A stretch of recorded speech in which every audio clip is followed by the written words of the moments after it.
ഭർത്താവിന്റെ വെട്ടേറ്റ ഭാര്യയ്ക്ക് ദാരുണാന്ത്യം. കോതമംഗലം പിണ്ടിമന പഞ്ചായത്തിൽ വെറ്റിലപ്പാറ രാജീവ് ഗാന്ധി നഗറിലാണ് സംഭവം. ഗുരുതരമായി മുറിവേറ്റ ചിറമേൽ സിനി ബിജുവാണ് മരിച്ചത്. ഇടത് കൈത്തണ്ടയിൽ പരിക്കേറ്റ ഭർത്താവ് ബിജുവിനെ ആശുപത്രിയിൽ പ്രവേശിപ്പിച്ചു. ഇദ്ദേഹം പോലീസ് കസ്റ്റഡിയിലാണ്. വിശദവിവരങ്ങൾ മോഹൻ നൽകും. മോഹൻ, എന്താണ് ലഭിച്ചിരിക്കുന്ന വിവരങ്ങൾ? കോതമംഗലം പിണ്ടിമന പഞ്ചായത്തില് 13-ാം വാർഡില് രാജീവ് ഗാന്ധി കോളനി എന്ന് പറയുന്ന സ്ഥലം, രാജീവ് ഗാന്ധി നഗർ എന്ന് പറയുന്ന സ്ഥലത്താണ് ഇന്നലെ, അതായത് വ്യാഴാഴ്ച വൈകിട്ട് 7:30 ഈ സംഭവം നടക്കുന്നത്. ഇവിടെ ചിറമേൽ എന്ന് വീട്ടുപേരുള്ള ചിറമേൽ ബിജു സിമി ഇവർ ഭാര്യ ഭർത്താക്കന്മാരാണ്. സിമിക്കാണ് വെട്ടേറ്റത്.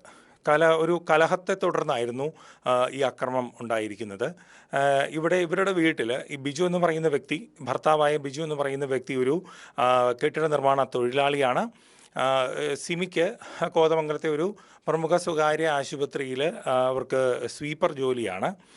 ഇവർ തമ്മിൽ പതിവായിട്ട് പരസ്പരം കലഹിക്കുകയും ബഹളം ഉണ്ടാവുകയും ചെയ്യുന്ന ഒരു സാഹചര്യം ഉണ്ടായിരുന്നതായിട്ട് സമീപവാസികളായ വീട്ടുകാർ സാക്ഷ്യപ്പെടുത്തിയിട്ടുണ്ട്. ബഹളം പതിവായതിനെ തുടർന്ന് എല്ലാ ദിവസത്തെയും പോലെ തന്നെ ഇവിടെ വൈകുന്നേരം ബിജു പതിവായി മദ്യപിച്ച്, ഇദ്ദേഹം കടുത്ത ലഹരിക്ക് അടിമയാണെന്നുള്ളതും നാട്ടുകാരിൽ നിന്നും വ്യക്തമായിട്ടുണ്ട്.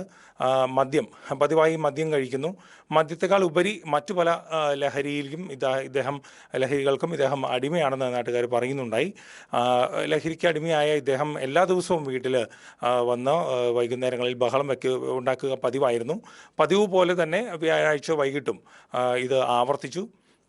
ഈ സംഭവത്തെ തുടർന്ന്, ഈ വഴക്കിനെ തുടർന്ന് നാട്ടുകാർ പറയുന്നത് എങ്ങനെയാണ്, ബിജു സിമിയെ വീടിന് പുറത്തേക്ക് ഇറക്കി വിടുകയും വീടിന് പുറത്തായ സിമി, തുടർന്ന് ബിജു വാതിലടച്ച് അകത്തു നിന്ന് കുറ്റിയിട്ടു.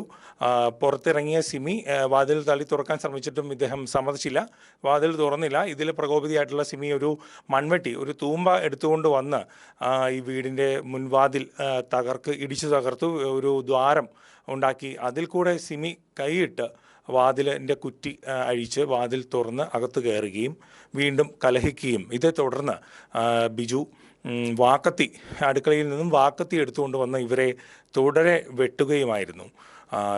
ഗുരുതരമായ മുറിവാണ് സിമിക്ക് ഉണ്ടായത്.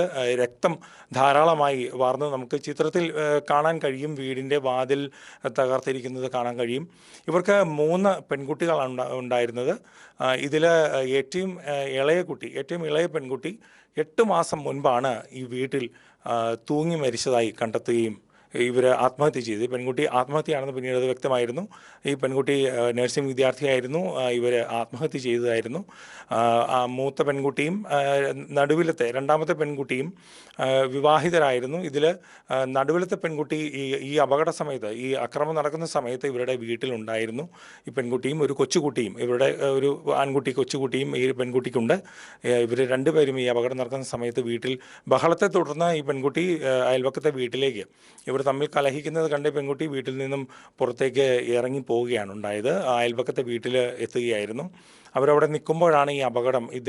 ഇവർ തമ്മിൽ ഈ കലഹം മൂർച്ഛിക്കുകയും തുടർന്ന് വാക്കത്തി ഉപയോഗിച്ച് ബിജു സിമിയെ ആക്രമിക്കുകയും ചെയ്തിരിക്കുന്നത്. സിമി തൽക്ഷണം തന്നെ മാരകമായ മുറിവാണ് ഇവർക്കുണ്ടായിരിക്കുന്നതാണ് അറിയുന്നത്. രക്തം ധാരാളമായി സിമിയുടെ കഴുത്തിനേറ്റ വെട്ടാണ് മരണകാരണമായി പറയുന്നത്. ധാരാളമായിട്ട് രക്തം നഷ്ടപ്പെട്ടാണ് ഇവർ മരിച്ചത്. നാട്ടുകാർ ഓടിക്കൂടുകയും ഈ അയൽവക്കത്തെ വീട്ടിലേക്ക് പോയ പെൺകുട്ടി രക്തം വീടിന് മുമ്പിൽ പടിയിൽ നമുക്ക് ചിത്രങ്ങളിൽ കാണാം. വീടിൻ്റെ മുൻവശത്തെ പടിയിൽ രക്തം തളങ്കട്ടി കിടക്കുന്നത് കണ്ട് ഈ പെൺകുട്ടിയാണ് നാട്ടുകാരെ ബഹളം വെച്ച് അറിയിച്ചത്. തുടർന്ന് നാട്ടുകാരെ ഓടി വന്നപ്പോഴേക്കും ഇവരെ ആശുപത്രിയിലേക്ക് എത്തിക്കാനുള്ള ശ്രമം നടത്തിയെങ്കിലും ഇവർ അധികം വൈകാതെ തന്നെ ഇവർ അബോധാവസ്ഥയിലേക്ക് പോവുകയും മരിക്കുകയും ചെയ്തു. ആശുപത്രിയിൽ നിന്നാണ് മരണം സ്ഥിരീകരിച്ചിരിക്കുന്നത്. കൊണ്ടുപോകും വഴി ജീവനില്ലായിരുന്നു എന്നാണ് നാട്ടുകാർ തന്നെ പറയുന്നത്. സംഭവത്തിൽ ബിജുവിൻ്റെ ഇടത് കൈത്തണ്ടയ്ക്ക് പരിക്കേറ്റിട്ടുണ്ട്. ഇടത് കൈത്തണ്ടയ്ക്ക് ഒരു ഗുരുതരമായ മുറിവ് ഏറ്റ് ഇദ്ദേഹത്തെയും ആശുപത്രിയിൽ പ്രവേശിപ്പിച്ചിരിക്കുകയാണ്. ഇദ്ദേഹം പോലീസിൻ്റെ സംരക്ഷണയിൽ ആശുപത്രിയിലാണ്. ശസ്ത്രക്രിയയ്ക്ക് ശേഷം ഇദ്ദേഹത്തെ കോടതിയിൽ ഹാജരാക്കുമെന്നാണ് പറഞ്ഞിരിക്കുന്നത്. മോഹൻ, സംഭവത്തിന്റെ തുടർ നടപടികൾ എന്തെല്ലാമാണ്? അന്വേഷണം ഉൾപ്പെടെയുള്ള കാര്യങ്ങൾ എങ്ങനെ പുരോഗമിക്കുന്നു? അതെ, ഇത് ഇവിടെ സിമിയുടെ പോസ്റ്റ്മോർട്ടത്തിന് ശേഷം ഇപ്പോൾ മൃതദേഹം മോർച്ചറിയിൽ സൂക്ഷിച്ചിരിക്കുകയാണ്. അതുപോലെ തന്നെ ഇവിടെ നിലവിൽ ഇപ്പോൾ ഈ അക്രമം നടന്ന ഈ ക്രൈം സീനിൽ ഫോറൻസിക് ഉദ്യോഗസ്ഥർ പരിശോധന തുടരുന്നുണ്ട്. ഫോറൻസിക് ഉദ്യോഗസ്ഥർ രാവിലെ എത്തി പരിശോധനകളും മറ്റു കാര്യങ്ങളും നടപടിക്രമങ്ങളും എല്ലാം തന്നെ തുടരുകയാണ്.